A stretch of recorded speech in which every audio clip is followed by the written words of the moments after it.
and what he might produce in the way of studies or proposals will be taken up by policymakers, government officials, institutional economists, intelligence experts. So any kind of research work that this person studying Soviet economics is involved in will be taken up by institutions, governments, economists for policy making. Do you guys get it? That's why studying another country or their history or the political history, whatever, economics, military strength, these are more on the side of political knowledge. The distinction, continue. The distinction?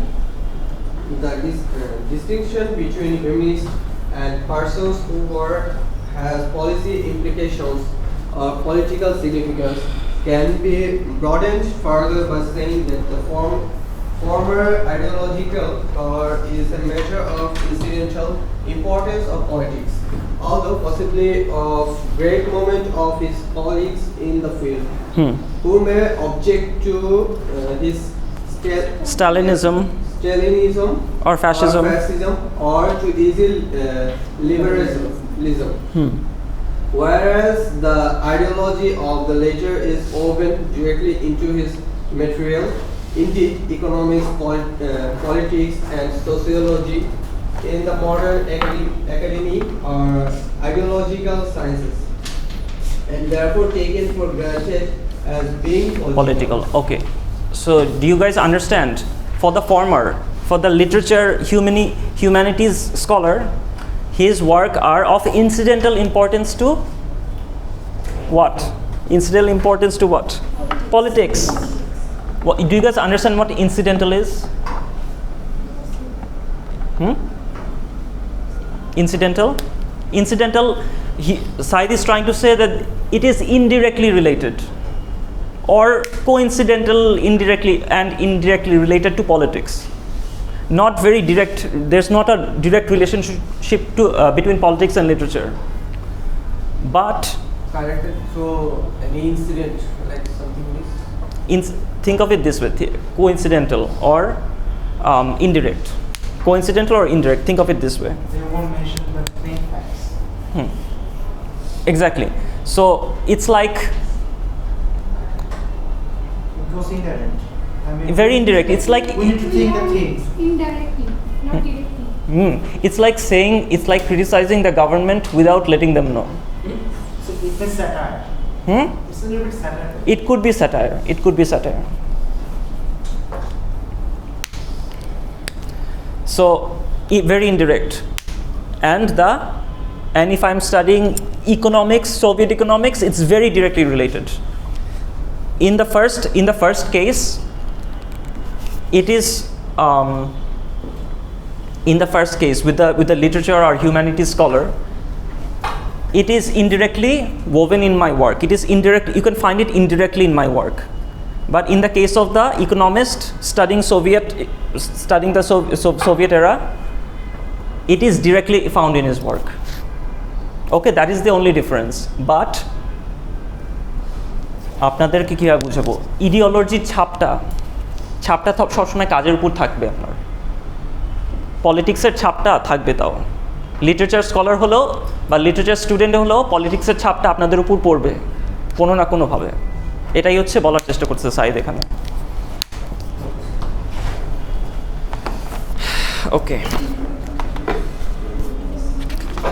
we are going to jump.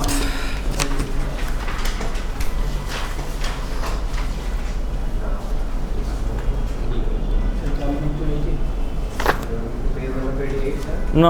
Let me just take a look.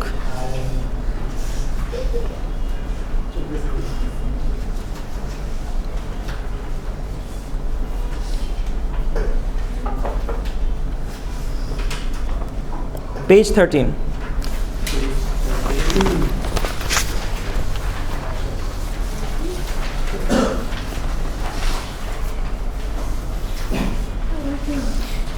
In the middle on the right. Similarly as Harry Bracken. Find it quickly. Yes, sir. Has been, right? Very has been. মাঝখানে মাঝখানে একটু মাঝখানে যান। Sir, 13 or 30? 30. There is no 30, there is up to 28 pages. Sir, 30. I'll take 1-3. So Bracken has been tirelessly showing. Okay, found it? Right here, see, right here, over here. Harry. In the middle there. Middle right. আমি আপনাকে দেখে এই যে দেখছেন Okay, did you guys find it? Who wants to read? You. Similarly, As Harry Bracken has been tirelessly showing, philosophers will conduct their discussions of Locke, Hume, and empiricism without ever taking into account that there is an explicit connection in these classic writers between their philosophic doctrines and racial theory, justifications of slavery, or arguments for colonial exploitation. These are common enough ways by which contemporary scholarship keeps itself pure. Okay. So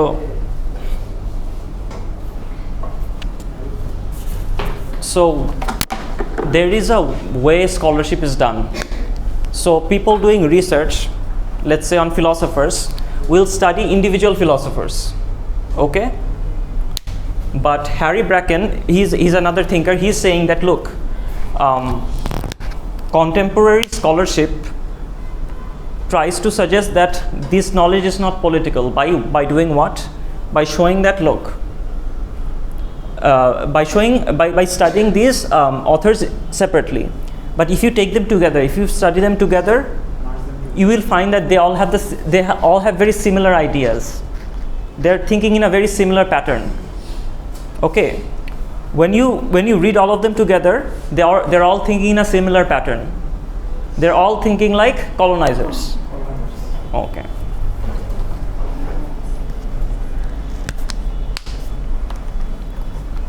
Okay.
No, it's not that we won't be going through the middle parts. It's just that,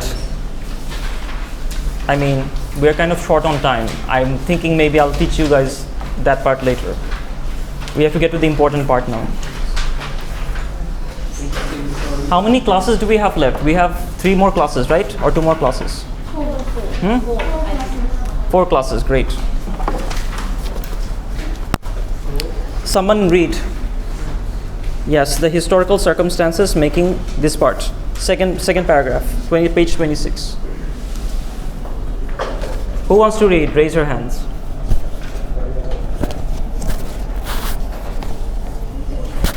Yes, you. Do you want to read? No, you. Second paragraph, the historical circumstances. The historical circumstances making such a study possible are fairly complex, and I can only list them systematically here. Interesting in the West since the 1950s, particularly in the United States, will have been through an era of extraordinary turbulence in the relations of East and West. No one will have failed to note how East had always signified danger and threat during this period, even as it has made the traditional Orient as well as Russia. In the universities, a growing establishment of area studies programs and institutes has made the scholarly study of the Orient a branch of national policy. Public affairs in this country include a healthy interest in the Orient as much for its strategic and economic importance as for its traditional Exoticism. If the world has become immediately accessible to a Western citizen living in the electronic age, the Orient too has drawn nearer to him and is now less a myth perhaps than a place crisscrossed by Western, especially American interests. Okay, fine.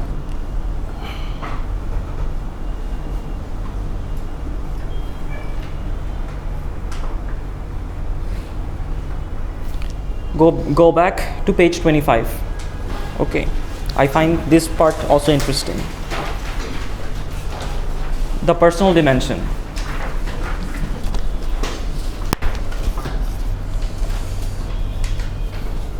The personal dimension in Freedom Notebook Gramsci says, the starting point of critical elaboration is the consciousness of what one really is and is knowing thyself as a product of the historical process today, which has disposited in you an infinity of traces with a bleeding and inventory.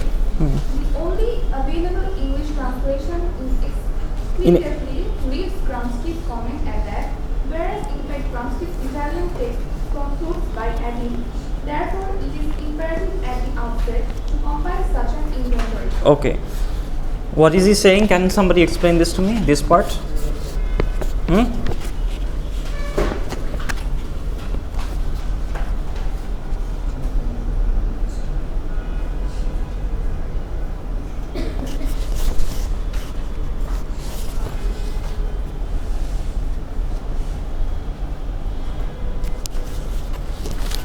So growing up, human beings are constantly bombarded with a lot of ideology and different kinds of thought. Okay, so we are constantly bombarded and we take in all these different kinds of ideologies and we form a sort of, let's say, opinion or a philosophy of life. Human beings. Now, what Said is saying that it is important for us to understand why we have the opinions that we have, or why we have the lifestyle, the philosophy of life that we have. It is important for us to figure this out. Is this clear? Yes, sir. Okay, pretty simple.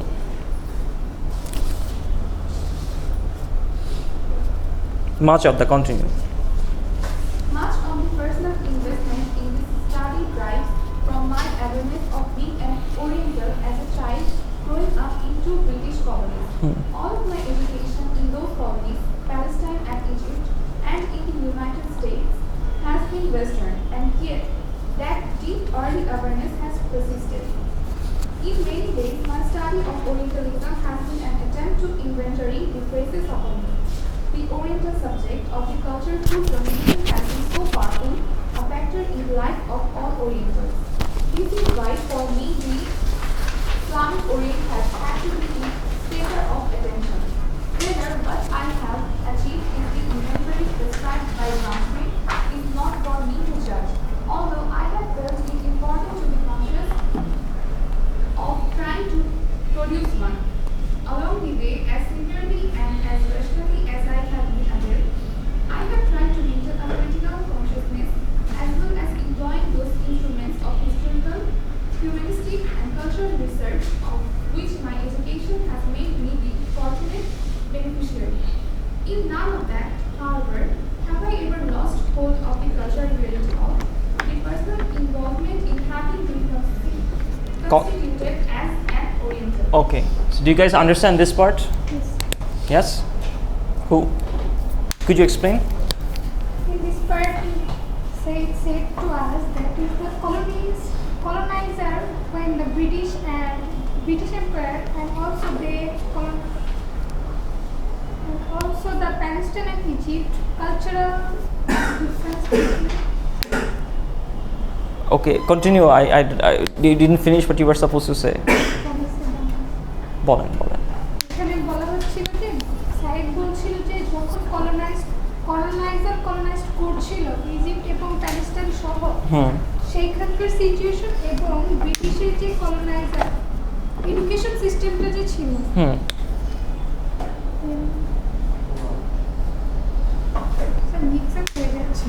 Acha, who can explain this part to me? It's not that tough. It's written in simple language. This is the non-complicated part of the text. Just go through it one more and try to explain it to me.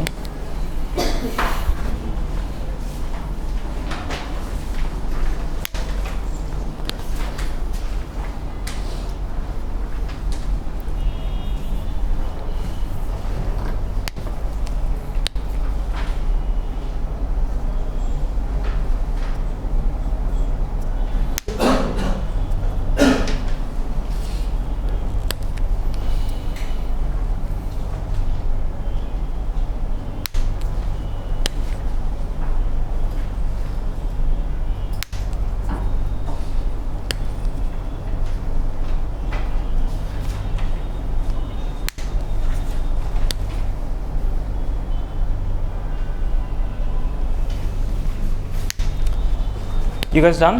So can I try? Yes, please.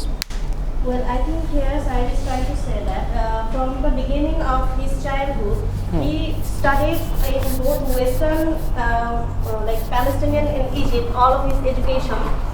They tried to normalize the study of colonization, and so it doesn't affect one people or one person. But he, from the very beginning of his childhood, he was very much aware of what is happening and what actually he is studying.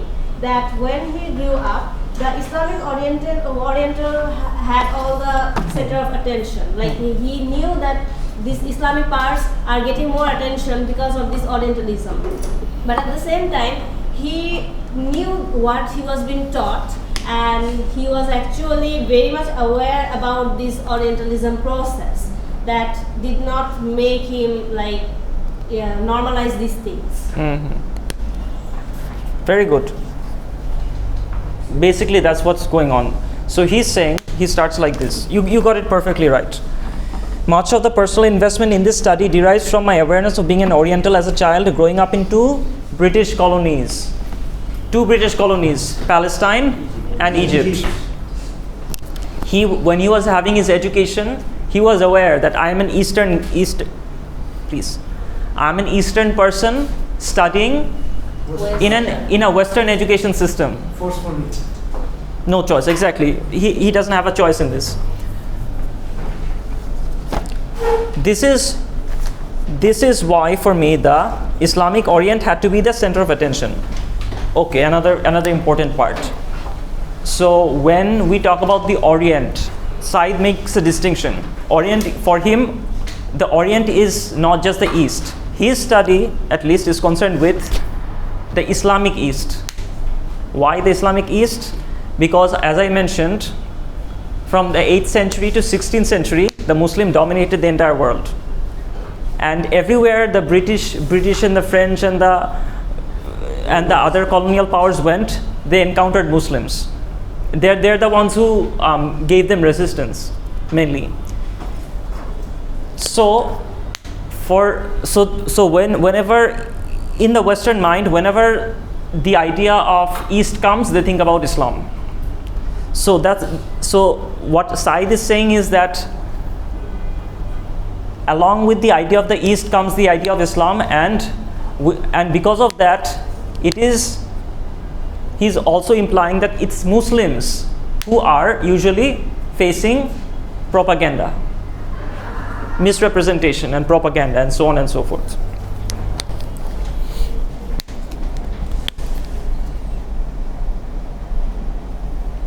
And he's also saying that you see, I gained all this education in the British colonies. They educated me, but I was always critical of their education, and I've tried to figure out how their education has affected me and my lifestyle and my way of thinking. basically this is all he's saying here. It's not nothing complicated here. He's just saying, he was just talking about his motivation for getting into this area of study, into motivation for doing this kind of research.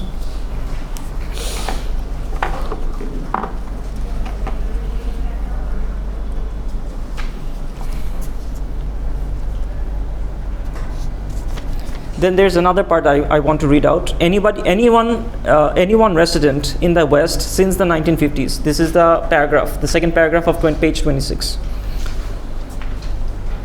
And I can only list them schematically here. Anyone resident in the West since the 1950s, particularly in the United States, will have lived through an era of extraordinary turbulence in the relations of East and West. So he's saying that if you lived in the United States like I had, you would have noticed all the conflict between the East and West. No one will have failed to note how East has always signified danger and threat during this period. Okay? So in the Western mind, East is always a threat. East is always a threatening presence.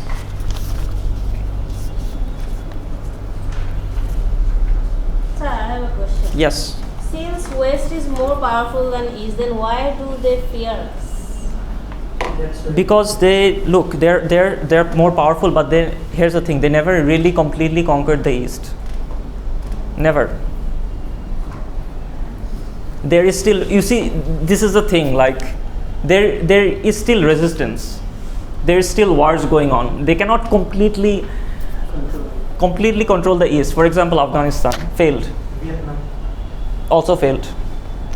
They tried to dominate. They killed a lot of people, but they still failed. So they go into a lot of conquests. They go into a lot of expeditions, but they end up failures. Even though they are in the dominant position, they cannot really. They do not completely manage to conquer the eastern lands. Did I manage to answer your question? If you have any other questions, feel free. For example, good example is the Gulf countries. So Palestine and Israel. Palestine and Israel. So I am sure if it was some other population, they would have just left Palestine by now. Because these are Palestinian, because these are Muslims, they are very concerned about their land. You guys are familiar with the Masjid al-Aqsa, right? Yes. The Palestinians think that it is their right to protect this mosque.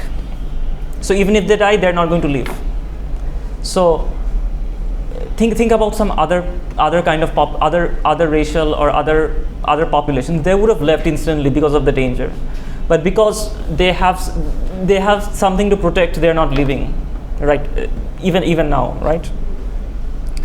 So the West always views the East as a threat, even now, because it's not complete domination, it is partial domination. Okay. In the universities, oh no, sorry, not that part. Okay, no one will have failed to note how East has always signified danger and threat during this period, even as it has meant the traditional Orient as well as Russia. So you guys will find that Russia is also perceived as a threat. Yes. Okay. In the universities, a growing establishment of area studies programs and institutes have made the scholarly study of the Orient a branch of national policy. Studying the East is a national policy. Why do you guys think so? Why is studying the East a national policy in the West?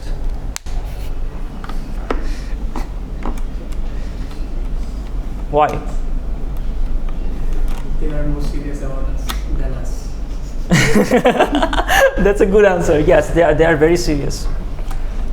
Yes, because they want to they want control, right? That's why they're studying always. They're constantly, they know everything about Bangladesh. We don't know much. Okay, where was I? Public affairs in this country include a healthy interest in the Orient as much for its strategic and economic importance as for its traditional exoticism. If the world has become immediately accessible to a Western citizen living in the electronic age, the Orient too has drawn nearer to him, and is now less a myth, perhaps, than a place crisscrossed by Western, especially American interests. So, in the past, the East was an imaginary place. It was somewhat of an imaginary place. Now it has become less imaginary because of the media. That's basically what they're saying.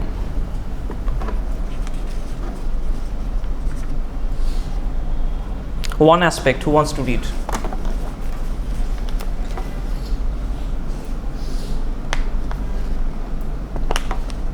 Who's good at reading? Yes, you. One aspect of the electronic postmodern world Is that? There has been a reinforcement of the stereotypes by which the Orient is viewed. Televisions and the films and all the media sources have forced information into more and more standardized molds. So far as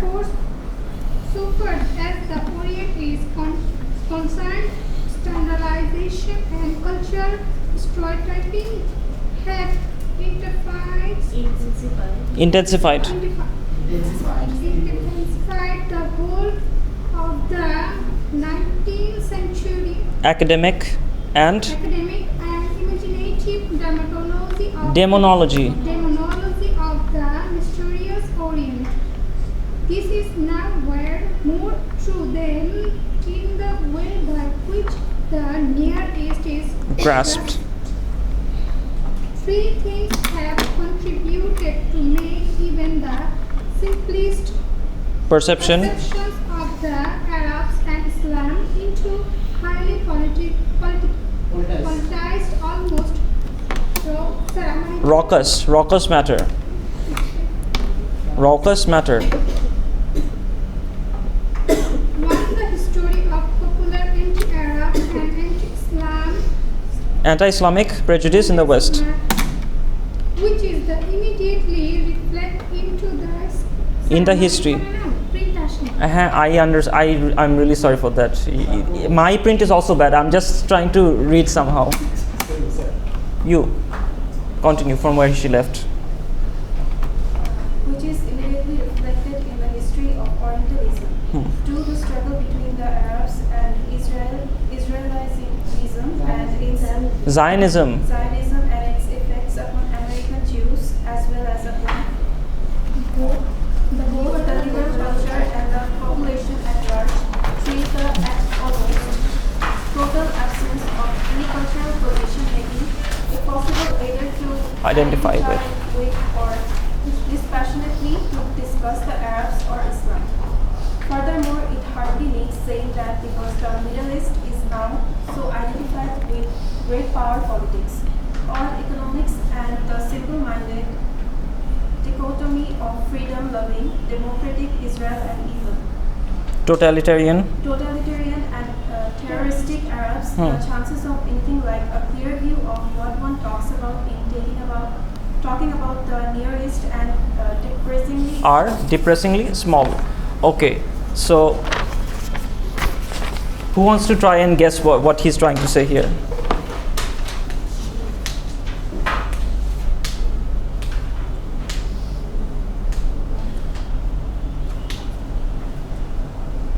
Three things have contributed to making even the simplest perceptions of the Arabs and Islam into a highly politicized, almost raucous matter.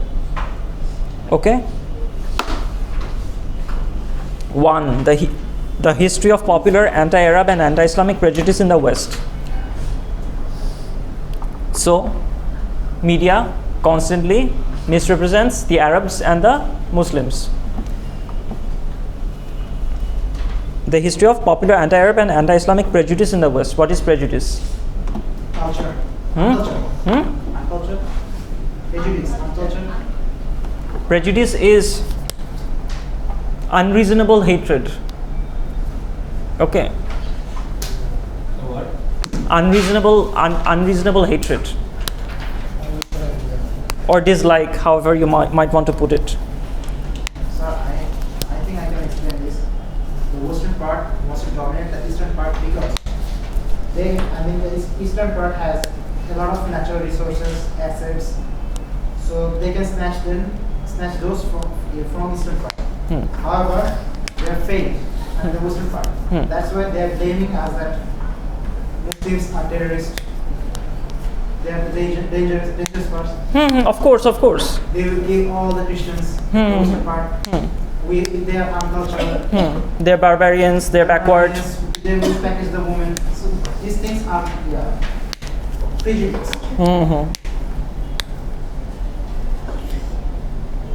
2. The struggle between the Arabs and Israeli Zionism and its effects upon American Jews as well as upon the liberal culture and the population at large. What is he talking about? Something that is very relevant for us right now. The Palestinian and Israeli war. Yes, the Palestinian and Israeli war and America's support of Israel. Why? Because you guys keep in mind that there are lots of American Jews. The Jews actually support western part, but they build the state on the eastern part. So that's why the Americans wants to supply the weapons so that they can dominate eastern part. No. But what is being said here is what I wanted to point out. The struggle between the Arabs and Israeli Zionism and its effects upon American Jews as well as upon the liberal culture and population at large. He's talking about the population at large, the American population's perception of it. 3. The almost total absence of any cultural position, making it possible either to identify with or dispassionately to discuss the Arabs or Islam. Okay, let me just explain what he's trying to say here. This part is not easy to understand. So he's saying that they have no context. The Americans who talk about the Israeli-Palestinian conflict has no context. They don't know the history. They don't know the cultural makeup of the Palestinians and the Israelis. The things they're discussing, they have no understanding of. That is basically what he's saying with these complicated words, okay?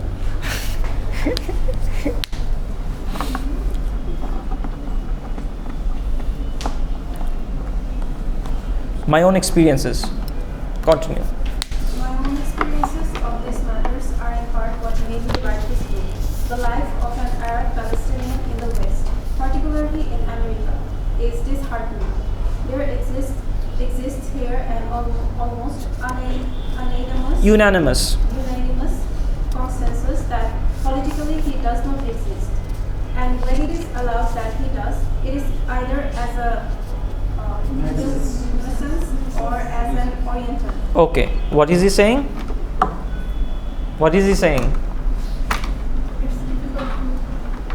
Yes?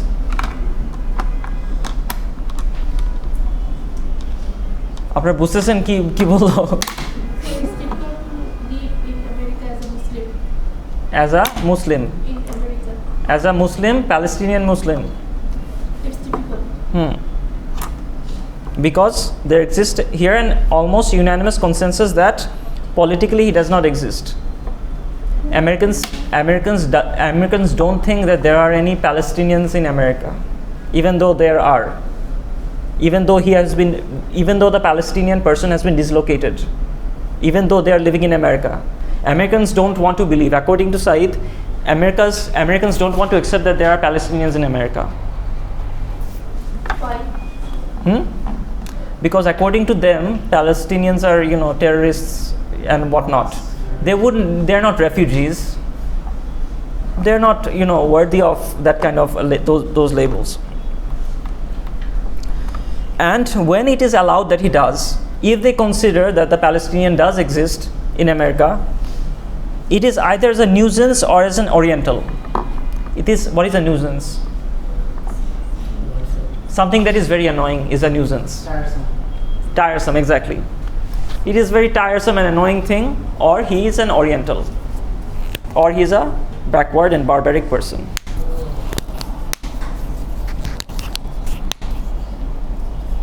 Continue. The web. The web of racism, cultural stereotypes, political imperialism, dehumanizing ideology holding in the Arab or the Muslim is very strong indeed. And it is this way which every Palestinian has come to feel as his uniquely punishing destiny. It has made matters worse for him to remark that no person academically involved with the Near East, no Orientalist that is, has ever in the United States culturally and politically identified himself wholeheartedly with the Arabs. Certainly there have been identifications on some level, but they have never taken an acceptable form as has liberal American identification with Zionism. And all too frequently they have been radically flogged by their association either with discredited political and economic interests, oil company and State Department Arabists, for example, or with religion. The nexus of knowledge and power creating. Okay, no, stop.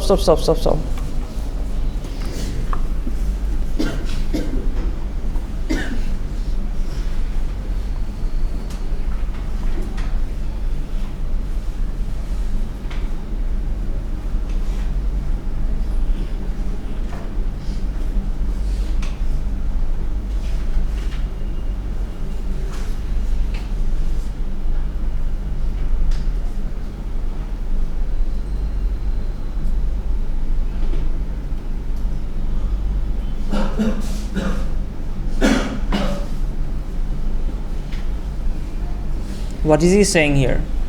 It has made matter worse for him to remark that no person academically involved with the Near East, no Orientalist that is, has ever in the United States culturally and politically identified himself wholeheartedly with the Arabs. কি বলতেছে এখানে? It has made matter worse থেকে একটু পড়েন তো।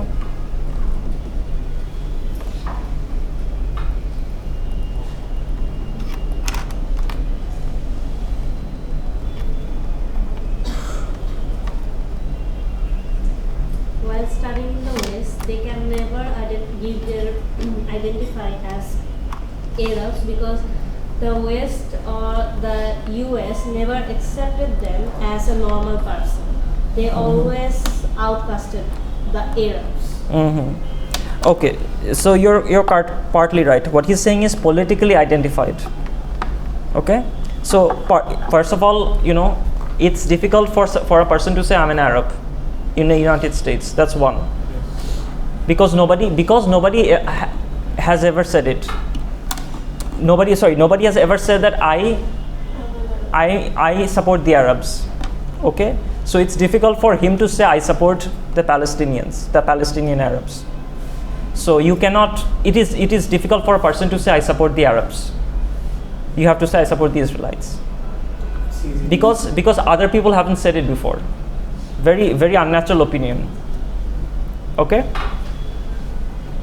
It is a unnatural opinion to have if you say I support the Arabs. Okay? Sir, why Americans help the Israeli people? Is it only because they are Palestinian and the Muslims? Yes, they don't like the Muslims. They want to get rid of the Muslims. Muslims are the threat. This is the only reason they are Muslims. You want to There can be many reasons, but the main reason is that look, it is helpful for us to think of this way. Why? Because you're right. They have economic interests. Like for example, they want resources, natural resources, and things like that. But the thing is, there are many reasons. If we consider the entire West, then they have many different motivations, but all these motivations align towards we have to get rid of the Muslims. All right. So some want oil, some don't like the culture, some just don't like Muslims in general. Okay. They're also destroying the Christians who are not living in Palestine. Yes. Other religions. Yes. So there's a large number of Christians in Palestine too. Yeah. Said himself is a Christian. Even though Jews spit on them. Jewish people spit on them. Yes, the Jewish people spit on them when they go.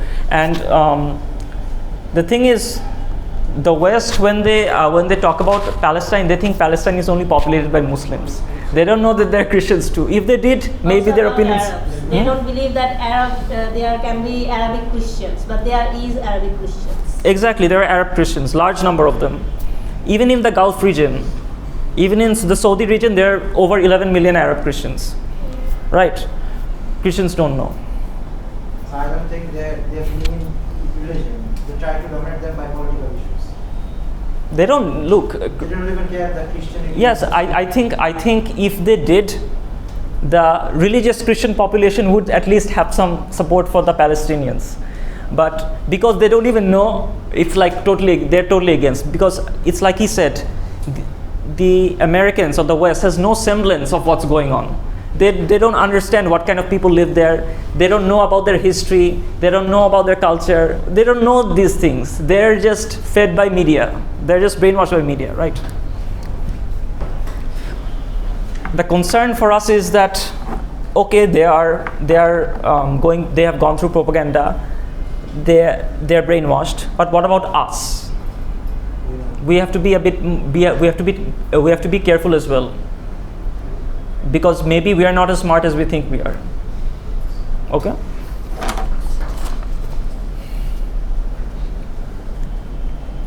Where were we? Sorry. The nexus of knowledge. Continue. Nexus of knowledge and power creating the Orient, and in a sense, obliterating him as a human being is therefore not for me an exclusively academic matter, yet it is an intellectual matter of some very obvious importance. I have been able to use my humanistic and political concerns for the analysis and description of a very worldly matter, the rise, development, and consolidation of Orientalism. Too often, literature and culture are presumed to be politically, even historically innocent. It has regularly seemed otherwise to me, and certainly my study of Orientalism has convinced me, and I hope will convince my literary colleagues that society and literary culture can only be understood and studied together. In addition, and by an almost inescapable logic, I have found myself writing the history of a strange, secret sharer of Western anti-Semitism. That anti-Semitism, and as I have discussed, it in its Islamic branch. Orientalism resembles each other very closely. It is a historical, cultural, and political truth that needs only to be mentioned to an Arab Palestinian for its irony to be perfectly understood. But what I should like also to have contributed here is a better understanding of the way cultural domination has operated. If this stimulates a new kind of dealing with the Orient, indeed, if it eliminates the Orient and Occident altogether, then we shall have advanced a little in the process of what Raymond Williams has called the unlearning of the inherent dominative mood. Okay, so the last part we don't need to understand. Raymond Williams and his theory we don't need to understand. But what we need to understand is this.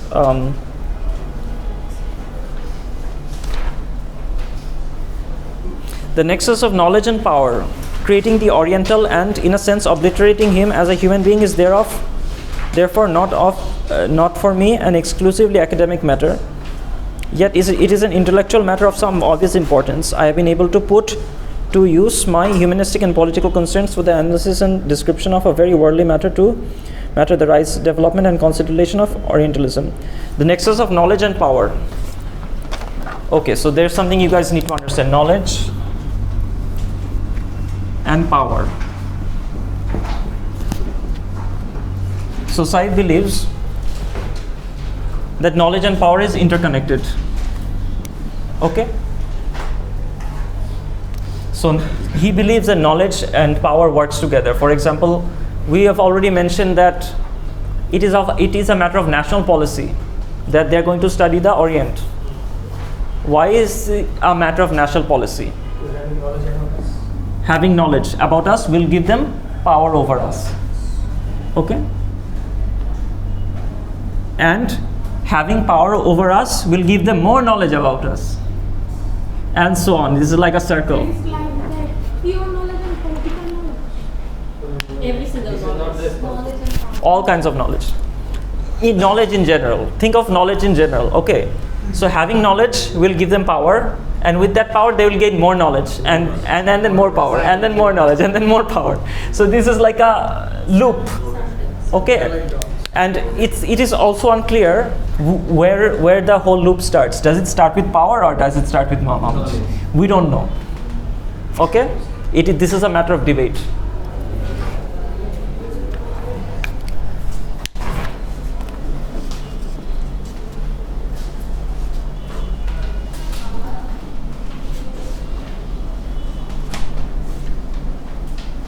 Okay. I think I'll say for now we are done with this. Okay. If you guys have any questions, we can do that. Any questions from the entire text? Think about it for a moment. No problem. I think we should study at home. Then if we find any. No. You don't have. The class is still going on. You can do that later, after you go home.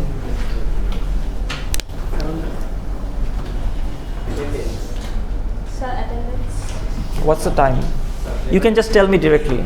We still have some time. I'll take it later. Yes, you can stop the recording.